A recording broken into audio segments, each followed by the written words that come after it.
Welcome back to Mystara, as the original plan to take the gazetteers in order to advance the timeline was utterly spoiled by the northern reaches. Instead of doing 5 nations at a time, they took up half the video because it's the only gazetteer representing more than one nation, plus the gnomes got their homeland back. This put my schedule all askew, so I'm just doing them as they come to me now. Next up is Thyatis. Just Thyatis. It's an empire, has a lot going on, and it impacts no less than 4 other nations and settings by itself. But enough explanation. I'm Mr. Welch, and we are looking at the start of a new Pax Thyatia. The story of Thyatis starts with Emperor Eusebius. With the assassination of his father, he found himself the new emperor, and to make matters worse, he was in the middle of a war with his nation's most hated foe. Still, his first day on the job could have gone much worse. If he hadn't been extra vigilant, the Alphatian assassins might have also claimed him that dark day. But Eusebius was prepared not just for potential threats, but to ascend to the throne. Unfortunately for Alphatia, he was well prepared. The empire weathered the War of the Wizards relatively intact physically, though the nation was devastated in what ended as a stalemate. The Alphatians had landed on the Thyacian mainland in multiple locations, and there wasn't a province in all of the Isle of Dawn that wasn't ravaged by war. Worse still, the war nearly bankrupted the empire. Men that should have been farming, sailing, or building towns had been pressed into service. All the available taxes went into the war effort. Usually the reduction in food production would have been mitigated by buying grain from Darrakin or the 5 Shires. The problem was, first, they were on fire thanks to the Master, and then the grains were frozen under 6 feet of snow in the middle of summer thanks to the great meteor that exploded miles over Lake Ithel. There wouldn't be any easy access for food for Thyatis when it needed it the most. The coffers were empty, the granaries were dry. The senators were screaming for Eusebius' head when he made peace with Alphatia. Eusebius answered his critics in his trademark curt fashion. Steps were being taken to acquire more food and wealth to restore Thyatis to its pre-war glory. The senators that kept screaming learned Eusebius' second trait, his absolute ruthlessness towards people that annoyed him. He put his more vocal critics up on conspiracy charges to kill his father, Eusebius' favorite accusation. A few show trials and gladiatorial executions later, no one accused the emperor of incompetence. At least not out loud. But the critics were right, and worse, he knew it. Silencing them kept the population from rioting, but he needed to fix the shortages quickly. He takes his sister Stephania into his confidence. She has the charm and intelligence to serve as his voice in political matters requiring a degree of tact. Eusebius might be knowledgeable for a leader, but he's got the charm of a stone golem and relies on his advisors to guide him to the right decisions. Fortunately for him, where he lacks warmth, his sister compliments him. Stephania has no inspiration for the throne, but her brother follows her advice more than anyone else. Together they start to drag Thyatis back from the brink. Stephania is sent on a public relations tour to try and undo some of the damage Thyatis did by turning its back on the rest of the world. She does this with the full support of her brother. Whatever she decides is now Thyacian law. Her first stop is in Keramikos, where she congratulates King Stephen on his coronation, apologizes for her father's refusal to come to his help, and pledges Thyacian support for defense. She does this without asking for anything in return, and they both know it's to prevent a disruption in trade. She then heads to Darrakin to see precisely how bad the war left them, only to find the tales of devastation were understated. 2 of the great houses had been obliterated in the war. Corwin Linton, the new chancellor, hasn't even finished counting the dead to give Stephania an honest answer about when Darrakin will be back on its feet. Eusebius reads his sister's report with great interest. Few nations could help Thyatis, given the state of the world. His nation's reputation for treachery didn't help relations at all. Thyatis was already in serious debt to Darrakin, and they would call on those loans soon. Ethengar was now quite wealthy, but too distant to help. Keramikos was sending most of its aid to Darrakin and the Shires.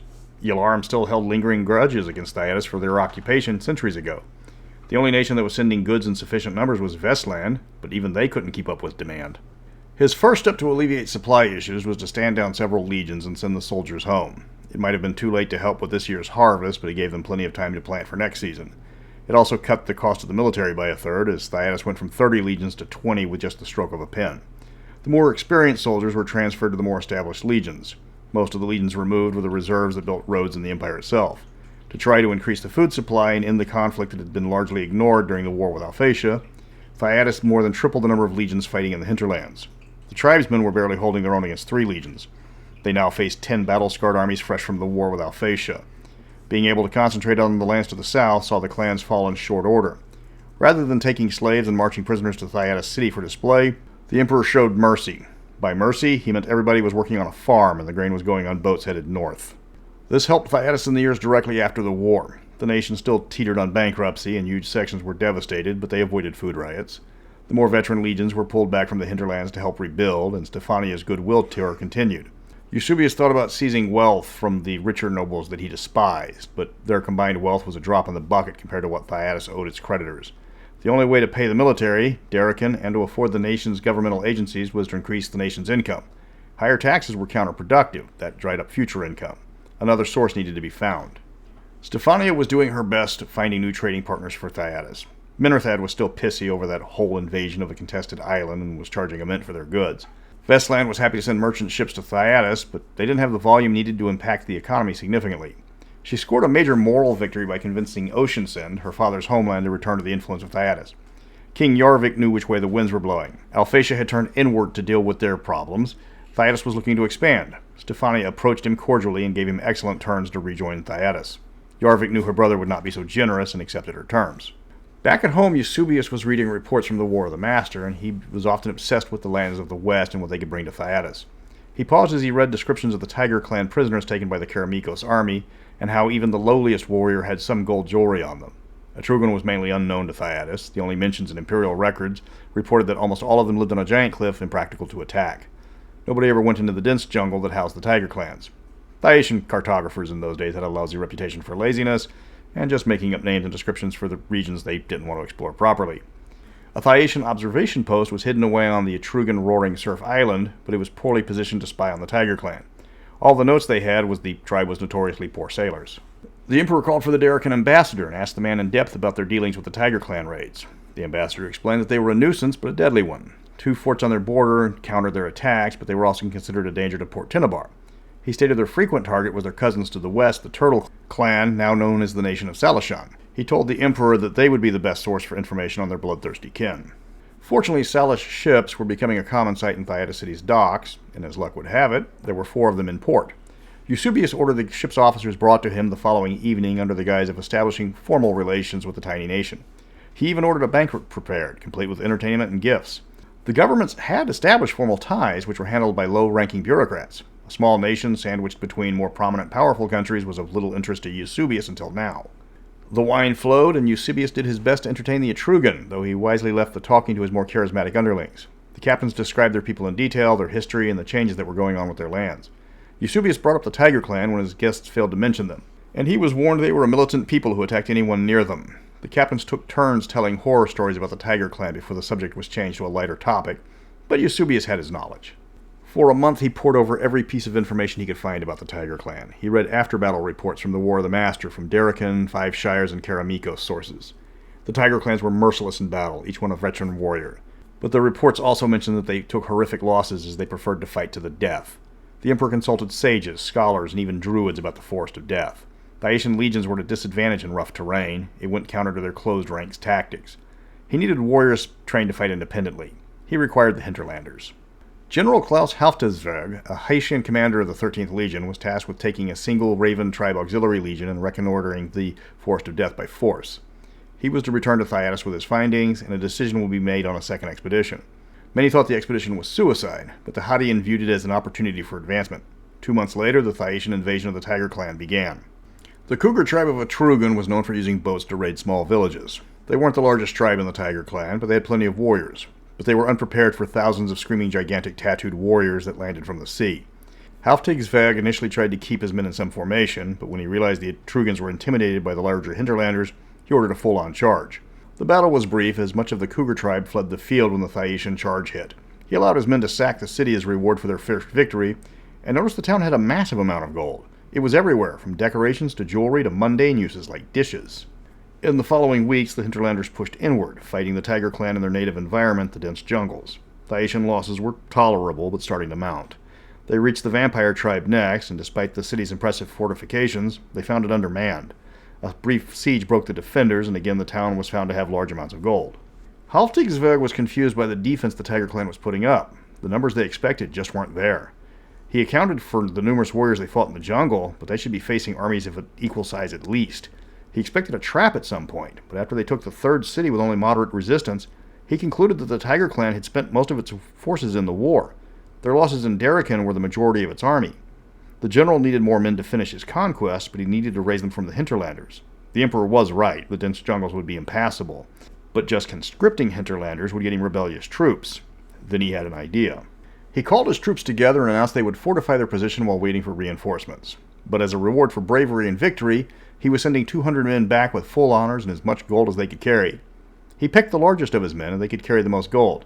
He then had mages send his plans to the emperor and how gold-rich the Tiger clan was. The hinterlanders saw their returning men's wealth and flocked to join the battle. The general lost 200 men in his gambit and received 30,000 fresh troops in return in a matter of months. The emperor then sent an entire legion, complete with engineers, to help pave the roads to make it easier for the gold to reach their ships. Haltungsberg had his men, and within the year he took the rest of the Tiger clan, save a single city that appealed to Derican for mercy. Eusebius could only stare in disbelief at the mountain of gold dumped in his throne room by his servants. The looted religious items from just the Viper Temple nearly reached the ceiling. Along with the gold was a request from General Haltungsberg for a triumph honoring his conquest. Eusebius could only answer with a nod, the treasure pile so enraptured him. While the general was getting the largest parade since the coronation of Thincall, complete with the Tiger clan chief escorted as a prisoner on display, Thyatis was sending every man they could to mine the Tiger gold. Thyatis had already sent every Tiger clan prisoner they had to work the mines, even repurposing the slaves of the Tiger clan to mine for them, only with slightly better living conditions. Within a year of the debt to Derican had been paid in full. In 2 years, Thyatis' economy had fully recovered. Still, Eusebius wanted more. Diplomatically, Thyatis was having a renaissance. Full diplomatic relations with Alphatia were established, with Prince Tridorian being named the ambassador to Thyatis.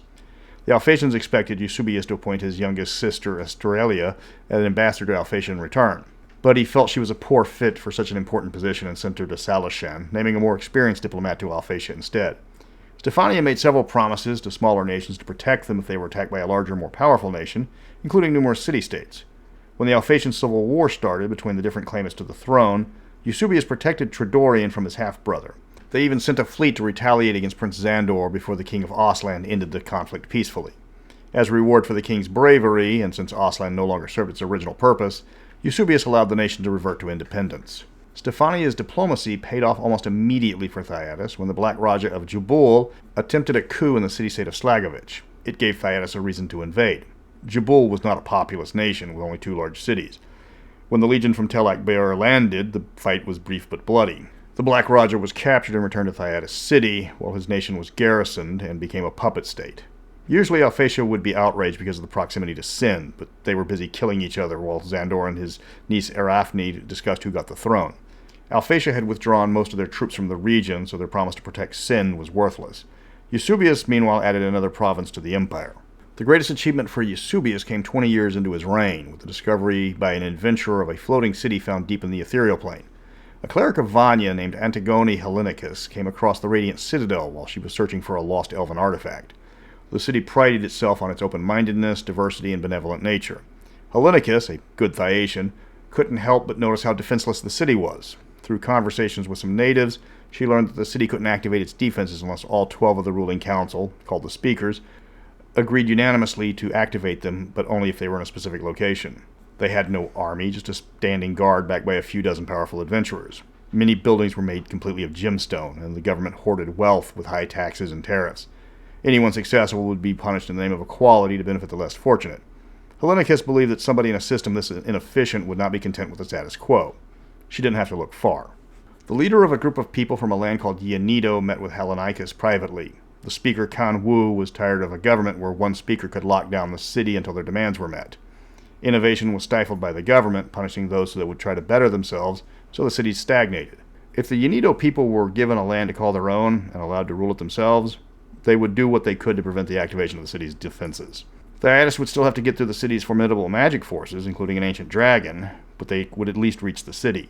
Kan Wu gave Hellenicus several gems common to the city as proof of her devotion to their plan.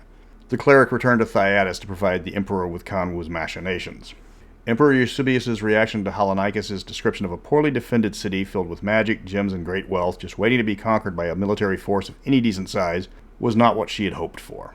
You must think that I'm some kind of moron to believe a story like that. Still, she persisted, and being a loyal Thyacian, already had half a dozen plans to exploit the citadel's weaknesses. The problem was the large number of wizards guarding the city. Thyatis was highly experienced in fighting wizards, but many could cause a problem, especially motivated ones, unlike the Alphatian archmages. Stephania proposed a plan that would have been unthinkable a decade earlier. They should ask the Alphatians for help. Thyatis was officially a backer of Glantry, but Eusebius didn't trust the wizard princes further than he could throw a purple worm. Empress Arafne was settling into her position as ruler and owed Eusebius for saving her father's life during the Civil War. Stephania set out the plan. Alphatia would supply its largest airship, at least 50 reliable wizards of great power, and as many constructs as they could spare. Thyatis would provide elements of the Eusebius air fleet and send the Legionis Secundus, the most veteran legion in all of Thyatis. Then the airship would dock at the Radiant Citadel, disgorge the troops, and take control of the city. The two empires would then split the loot as decided by the commander of the two forces, with a neutral third party in the form of an agreed-upon arbiter, in this case a Hassau. Hellenicus took precautions in case Khan Wu decided to back out of the deal. The Thyacian was teleported into the speaker's home, along with 20 veteran assassins handpicked for the mission. They were to abduct but not kill 4 other speakers to guarantee the defenses would not be raised. Killing a speaker meant the power could be given to another party, so the speaker had to be kept alive. Plus, the Emperor wanted the speakers for the victory parade in Thyatis City. Hellenicus gave the word at the appropriate time, and the Thyacian agents moved out. They quickly abducted 2 speakers, as they weren't expecting armed assailants in their paradise. The other 2 escaped capture, one through blind luck, and the other defeated her abductors with magic. But the alarm was sounded, and the speakers were called to raise the defenses. Except Khan Wu kept her word. Even as the Alphatian airship appeared over the citadel and hundreds of knights from the Eusebius air fleet disgorged, followed by dozens of Alphatian wizards, the speakers of the Radiant Citadel could do nothing. Then the airship docked and unleashed the Second Legion. The fight was over before it began. Without all the speakers present, the city couldn't raise its defenses. There was a town guard, but they were used to facing down thieves and conmen, not ranks of battle-hardened legionnaires backed by field artillery. A dozen archmages flew to the city's defense. Over 50 Alphatian wizards of equal power met them. When the dragon took flight to defend the city, she was riddled with bolts from the Thyacian Scorpion war machines, dying in the opening minutes of the conflict. The forces moved methodically through the city, crushing all resistance. The shield-bearers, protectors of the city, fought with bravery, but they were outnumbered 50-1 just by the legionnaires. The Radiant Citadel fell within hours. The legionnaires were the best that Thyatis had to offer, but they were not used to the menagerie that occupied the city. While the officers tried to avoid a slaughter, the troops put down anything they considered a threat. They left none alive from the supposedly rare half-demons that were quite ubiquitous in the city. With few exceptions, the Thyacian troops purged the city of everything that wasn't human or demi-human. It was a massacre of the worst sort, but the empires weren't there to play nice. Once the slaughter stopped, the sacking began. Hellenicus instructed the troops to spare everyone in the Yinodu district per the agreement. However, the troops did slaughter their draconic overlords, though they later found out the dragon men were the leaders of the Yinodu, something Khan Wu had neglected to mention earlier. Eusebius honored the agreement when Khan Wu was brought to Thyatis. She was given the imperial territories in the north-central region as a duchess loyal to Thyatis, the region formerly known as Ispa. As far as the rest of the population of the Radiant Citadel, well, these are 2 empires that aren't known for their humanitarian attitudes. Most of the captives were reduced to serfs, involuntary laborers, unpaid Amazon night shift workers, Eastern Europeans, or to put it bluntly, slaves. Because that's what happens to unguarded utopias. They get conquered by people less friendly than them. It probably also explains why wizards won't touch Mystara with a 10-foot pole. Because Roman's gonna roam. With the loss of the speakers, the spirit guardians started the process of making the citadel inhabitable. Or at least they would if they hadn't been killed for their gemstone bodies. According to Khan Wu, within a month, the citadel would be uninhabitable. The 2 invading forces proceeded to strip the city to bare rock in 3 weeks. Alphatia claimed much of the citadel's fabled library, while Thyatis carted away the rubble of the gemstone buildings by the ton. The day that the citadel was abandoned as a lifeless rock floating in the deep Ethereum, the now prefect, Antigone Hellenicus, received her triumph on the main thoroughfare in the Thyatis city, proudly displaying the elven artifact that she was there for in the first place. One threat to Thyatis' stability was removed almost by accident with the death of Heinrich Osterhaus, Count of Thyatis and secret leader of the Storm Soldiers. When several of his group's members were caught in the new county of Yinodu, Osterhaus used his power to release them. Duchess Khan Wu demanded the men be returned for punishment, which the Count refused. Emperor Eusebius was already in a bad mood that day because of a lingering headache, and was forced to listen to the 2 nobles insult each other in the Senate chamber. When Eusebius ordered the men returned for judgment, Osterhaus openly insulted the emperor. Annoyed, Eusebius ordered the Count taken to the Colosseum and thrown to whatever beast would most entertain the crowd. He then named General Haftigsberg the new Count of Thyatis. Osterhaus was secretly the mortal incarnation of Thanatos, who let his divine arrogance get the best of him, and in doing so, significantly weakened his cause in Thyatis. Through diplomacy, treachery, and brute strength, Eusebius has reversed the fortunes of Thyatis. The empire recovered from its losses, and even improved its relations with Alphatia by conquering or absorbing several smaller nations. Many of their former territories, while not reclaimed by Thyatis, are at least back to being friendly with them. Whether or not the reversal has been halted remains to be seen. Thyatis still has a reputation for treachery. Despite his numerous successes, there are multiple members of Thyatis nobility that think they would be a far better emperor. Whether the reversal has been halted remains to be seen, but while Eusebius remains emperor, Thyatis will not lack for ambition or treachery. Thus concludes the story of Thyatis in 1030. So until next time, Vini Vidi Vici.